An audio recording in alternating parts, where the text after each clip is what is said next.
শোনো ছোট মামা, কয়েকটা কথার উত্তর আজকে তোমাকে দিতেই হবে। বল না, বল। কদিন ধরে আমি তোমার চালচলন লক্ষ্য করছি।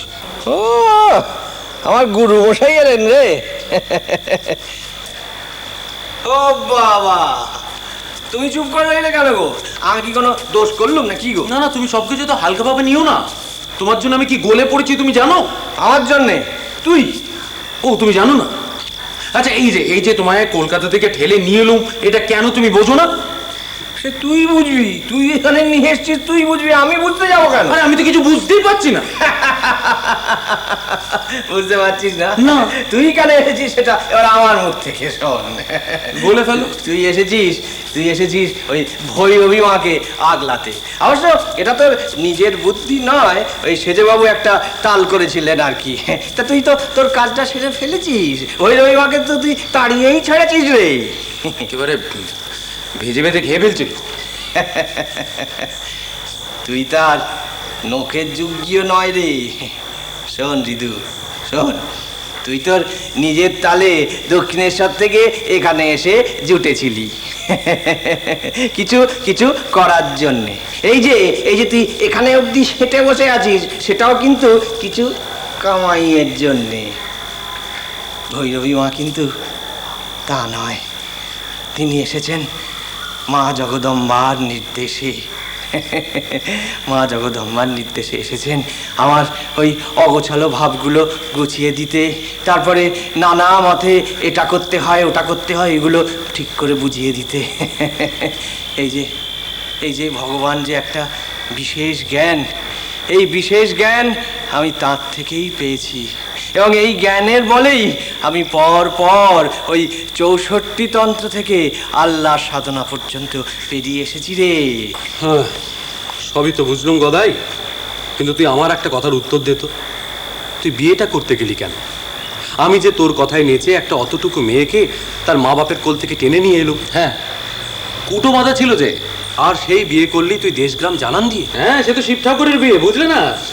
নন্দী ভৃঙ্গি দল বল নিয়ে বেঁধে গিয়ে আমরা দক্ষ রাজার মেয়েকে তুলে নিয়ে আনলাম, ব্যাস তাহলেই বোঝ। আর তারপর জুড়ে গেলি 2 বছরের মাথায়। আর সেই থেকে তুই কলকাতার মন্দিরে পড়ে রইলি, আর এখন এসেছিস তুই 8 বছর পর। আর এসে অবধি তুই নিজের বইয়ের নামটা একবার মুখে এনেছিস গদাই? তা তোমরাই তো ওকে আনবার জন্য অস্থির হয়ে পড়লে। হ্যাঁ, অস্থির হয়ে পড়লাম, এনেছি। তার কারণ আছে, তার কারণ আমাদের একটা দায়িত্ব আছে। আমাদেরও তো কিছু শখ আহ্লাদ আছে গদাই। তোর বিয়েটা হয়েছিল সামাজিক রীতি মেনে, আর সেটাই হয়েছিল এই ভিটা থেকেই। আমাদের একটা সামাজিক পরিচয় আছে, আমাদের একটা সামাজিক বন্ধন আছে। লোকে আমাদের কাছে কৈফিয়ত চাইতে পারে, জবাব চাইতে পারে। চাইতে পারে মানে কি? চাইছে তো, তাহলে বল। তোর কাছে? হ্যাঁ, আমার কাছে। কারণ তুমি ওই কুটো বাঁধা মেয়েটিকে নিজে না আকশি দিন নামাওনি। আমার দাদাকে তার জন্য ঘটকালি করতে হয়েছিল। তোমার এই 5 রঙের মধ্যে ওটাও একটা রঙ্গ। তোমার ওই শ্বশুর বাড়ির লোকজন, তাদের সাথে আমার দেখা হয়েছিল। তারা আমাকে জিজ্ঞাসা করছিল যে এরকম একটা লোকের সাথে আমাদের মেয়েকে বিয়ে দিয়ে আমাদের কি স্বাদ মিটলো তুমি ভাবো। হাসছে। সেটা অবশ্য মন্দ বলেনি। ও কি কথাই, এটা কোনো হাসির কথা নয়। তুই নিজে ভেবে দেখ, একদিন হলো তুই এখানে এসে রয়েছিস। গ্রামটা পেরোলেই তো বাবা শ্বশুর বাড়ি। আর শ্বশুর বাড়ির লোকজনদের তাদের মেয়ে জামাইকে ঘিরে কোনো শখ আহ্লাদ থাকতেই পারে। আর তুই তো তাদের কথাও কিছু মনে নেই। কি করবো বলো দেখিনি? হ্যাঁ, যাবো করছি, কিন্তু এখানে এত মাখামাখি হয়ে গেছে না যে। কার সঙ্গে কোন দায়ের মাখামাখি হলো শুনি? বউকে নিয়ে সারা রাত শুয়ে তো জগদম্বা, ব্রহ্ম, কালী, কৃষ্ণ এইসব কথা বলি। এর নাম কি বিয়ে করে ঘর সংসার করা? থামো দেখিনি, তোমরা যাও, আমি ওর সঙ্গে বুঝে নিচ্ছি। যাও। যাচ্ছি।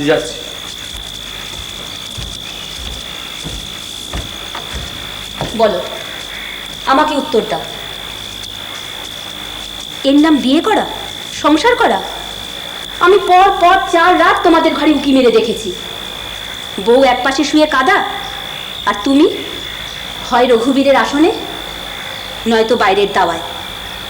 বালিশগুলো অব্দি থাকের উপর সাজানো। তুমি ঠিক বুঝতে পারোনি বউঠান। বোঝো তো আমাকে বোঝাও। আমি মেয়ে মানুষ, অন্য একটা মেয়ের হয়ে আমি জানতে চাইছি। ওই বিদ্যে অবিদ্যে আমাকে বোঝাবে না, ওসব আমি শুনবো না। রক্ত মাংসের যুক্তি দিয়ে আমাকে বোঝাও।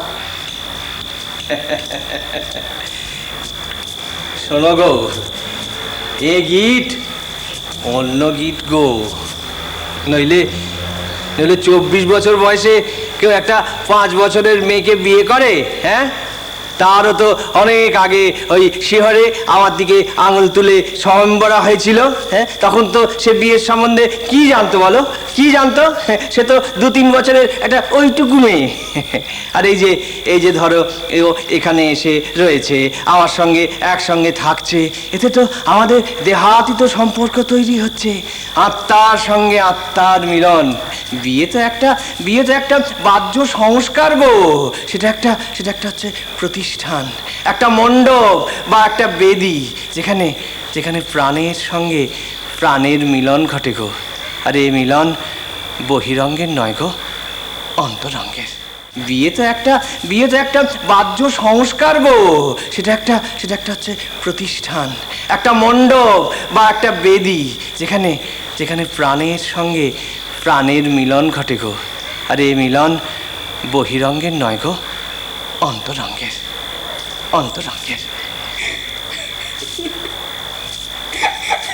ও কি গো, কাঁদছো কেন বউটান? তুমি যা বলছো তা কি ও জানে? ও কি যে সে মেয়ে গো, যে সে মেয়ে। ও হচ্ছে মহাশক্তি জগৎ বিমোহিনী, অদ্বিতীয়া, বড় ভয় করা, কিছুটা ওতে আর কিছুটা আমাতে। আমার মাতঙ্গি তারা, আমার মাতঙ্গি তারা, তুমি ত্রিগুণা ধরা পরাত পরা, মাতঙ্গি তারা, আমার মাতঙ্গি তারা। ধীরা